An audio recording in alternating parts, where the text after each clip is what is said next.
selamat datang kembali dalam program kami Talk the Truth. Oke, teman-teman, ini adalah episode kedua dari membahas buku Menjadi Murid, Menjadi Murid Kristus. Nah, minggu lalu atau video sebelumnya di episode pertama kita sudah bahas mengenai kita sebagai orang Kristen tidak cukup hanya untuk gereja, tapi kita juga harus menjadi penjala manusia. Dan kita sudah bahas juga mengenai bagaimana sebenarnya cara Tuhan memanggil kita. Jadi Tuhan itu memanggil kita dengan cara yang sederhana, bukan seperti suara dari langit atau dari mana-mana yang menggelegar, tapi cara yang sederhana dan ya mudah dimengerti dan mudah untuk dipahami sehingga kita tahu apa yang harus dilakukan. Nah, hari ini kita mau bahas mengenai di episode kali ini mengenai apa yang terjadi kepada kita sebagai murid Kristus. Nah, teman, kita sudah pelajari buku ini, sudah isi beberapa kolom-kolom dan sudah menggarisbawahi atau menandai ayat-ayat. Nah, kali ini kita mengambil dari Matius 10 ayat 16 sampai 22.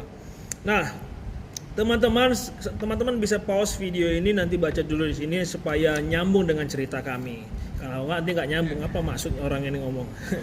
Oke, bisa pause. Nah, kalau siap pause bisa lanjut video ini. Alright, oke. Tapi sebelumnya pastikan subscribe channel ini. Kalau teman-teman melihat ini dari YouTube, pastikan subscribe, atau melalui podcast kami pastikan subscribe juga, dan supaya teman-teman mendapatkan notifikasi setiap ada video baru kami, dan kami percaya dan berdoa ini akan memberkati teman-teman. Alright, oke, sekarang kita masuk kepada intinya.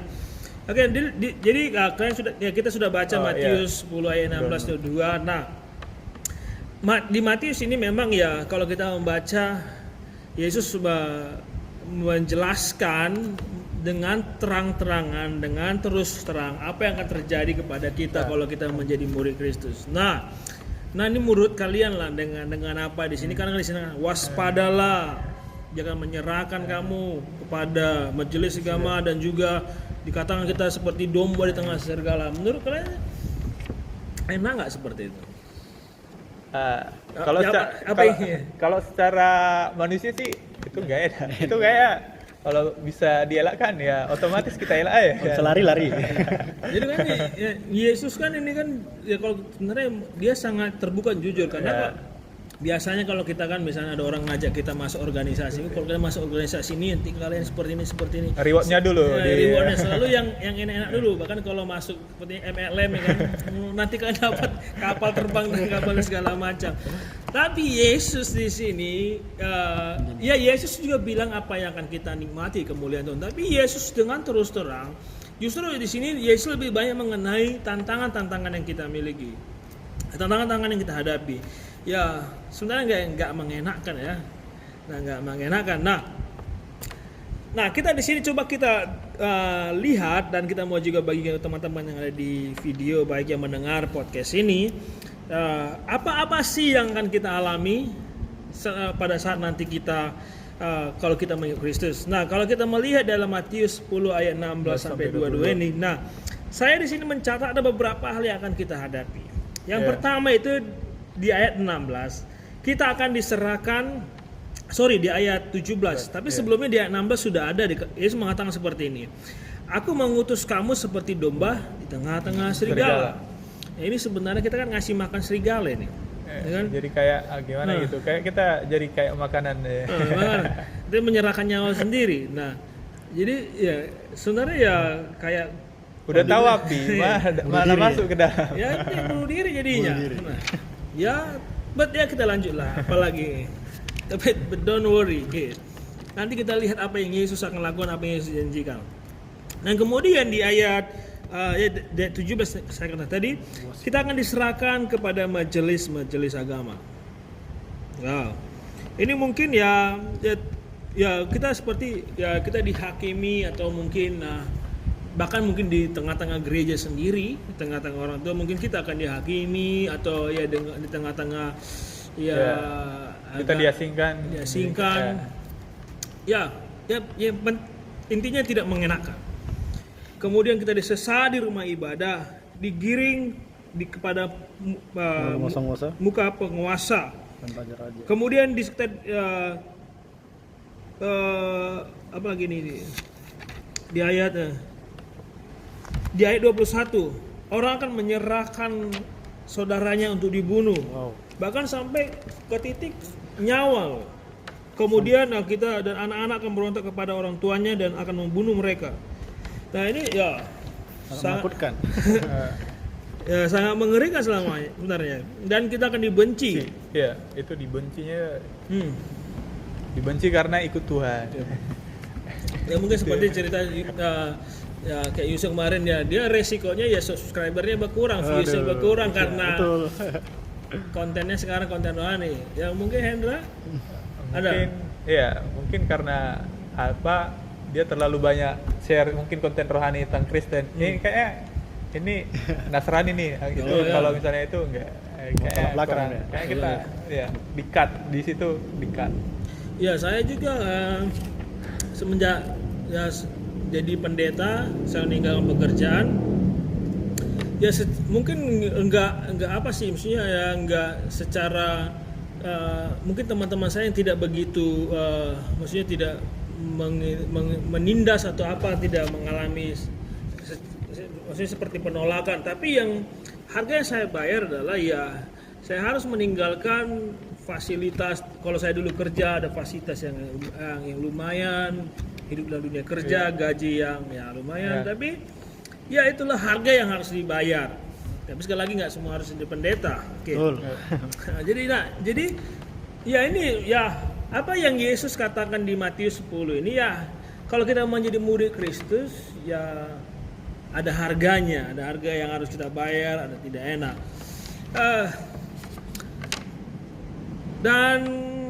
Nah pertanyaan berikut di sini adalah, nah ini yang apa? Ini yang menjadi kekuatan kita nanti. Nah dari Matius 10 ayat 16 sampai 20 ini, kira-kira kalian temukan ada nggak janji Tuhan di situ yang ya paling tidak menghibur lah, menguatkan kita? Paling kalau aku dapat hal yang paling apa gitu, Tuhan itu menyertai kita. Ya Tuhan menyertai. Iya, Tuhan menyertai kita. Kita bisa lihat di ayat 19 gitu. Janganlah kamu khawatir atau bagaimana dan akan apa yang harus kamu katakan, karena semua itu akan dikaruniakan padamu pada saat itu juga. Karena bukan kamu yang berkata, melainkan Roh Bapamu. Jadi di situ Tuhan kasih kita kekuatan gitu. Jadi Tuhan nggak asal waktu kita dikasih ke serigala, Tuhan itu menyertai kita di situ. Ya waktu kita diperadakan mungkin dengan penguasa-penguasa. Ya, tapi Tuhan menyertai kita, Dia berikan Rohnya. Makanya kita perlu Roh Tuhan supaya karena benar ayat 22 dikatakan seperti ini, dan kamu akan dibenci semua orang oleh karena namaku, tetapi orang yang bertahan sampai kesudahannya akan selamat. Nah, artinya ya Tuhan mungkin mengizinkan semua ini, tapi kalau kita bertahan ya kita akan selamat. Ya, kita beroleh keselamatan untuk selama-lamanya. So teman-teman jangan takut jadi murid Kristus. Tantangan ada, tapi begini juga. Kalau kita pun nggak ngikut Kristus, nggak mengikut Tuhan atau menjadi murid Kristus, toh juga masalah ada. Yes. Ya, kalian dulu waktu sebelum kalian mengikut Kristus, sebelum kehidupan Tuhan, apakah kalian ada masalah atau enggak? Atau masalah itu ada atau tidak? Ada dong, ada. Nah, sekarang setiap masalah itu pasti ada. Kita ikut Tuhan atau nggak ikut Tuhan, masalah itu wajib. Nah, waktu kalian nggak ikut Tuhan, waktu kalian menghadapi masalah, apa yang menjadi perbedaan waktu kalian menghadapi masalah waktu ikut Tuhan dan tidak ikut Tuhan? Kalau misalnya kita belum ikut Tuhan nih kan, misalnya kita masih biasa aja, kita nggak intens sama Tuhan gitu. Kalau misalnya gitu kita jadi kayak brutal aja gitu, kayak gimana ya, kayak cari pelarian aja, misalnya cari pelarian kayak keluar gitu kan. Artinya, ya nggak tahu lah mau kemana solusinya. Misalnya kita nggak dapat solusi, harapan itu nggak, kayak sepertinya apa itu omong kosongnya ya kan. Nah, setelah ikut Tuhan kita baca firman Tuhan, kita tahu kebenaran firman. Di situ kita dikuatkan, oh ternyata kita dapat pengilham atau hikmat yang baru, ternyata nanti ada itunya. Kita belajar right. So, kalau aku sebelum mengenal Tuhan, masalah datang gitu goyang aja gitu bang, gentar, Galau. rasa takut, galau gitu, update status, ya seperti itulah. Tapi ketika saya kenal Tuhan, saya mengenal Firman, kebenaran Tuhan ada di sana, saya menjadi kuat. Saya nggak takut lagi ketika masalah datang, saya nggak goyang lagi karena Tuhan selalu datang untuk menolong saya, karena Tuhan menolong hidup kita. Amin. Ya, ya memang ya. Kalau kita melihat di sini Yesus sangat jujur, sangat terbuka dengan apa yang akan terjadi pada kita kalau kita mengikuti Kristus. Jadi Yesus nggak ngasih janji-janji mulu-mulu atau hal yang enak-enak saja, tapi dia sangat jelas. Terus terang, indah kalau kamu ikut ada harganya. Bahkan nanti di episode berikutnya kita akan belajar ya mengenai memikul salib, harga yang harus kita bayar. Nah, artinya kita sudah tahu sekarang ya. Harganya. Ya harganya. Sekarang pertanyaan kita, apa kita masih mau mengikuti Kristus? Ya, so pasti harus lah. Karena kita patokannya ada di ayat 22. Ya, kita mau jadi orang Kristen ya, kita mau selamat. Amin. Ya, keselamatan. Intinya ya kita keselamatan. Tuhan udah mati di kayu salib Kalvari ya untuk semua orang untuk selamat, itu aja sih. Intinya itu ya, kita harus bertahan. Kayak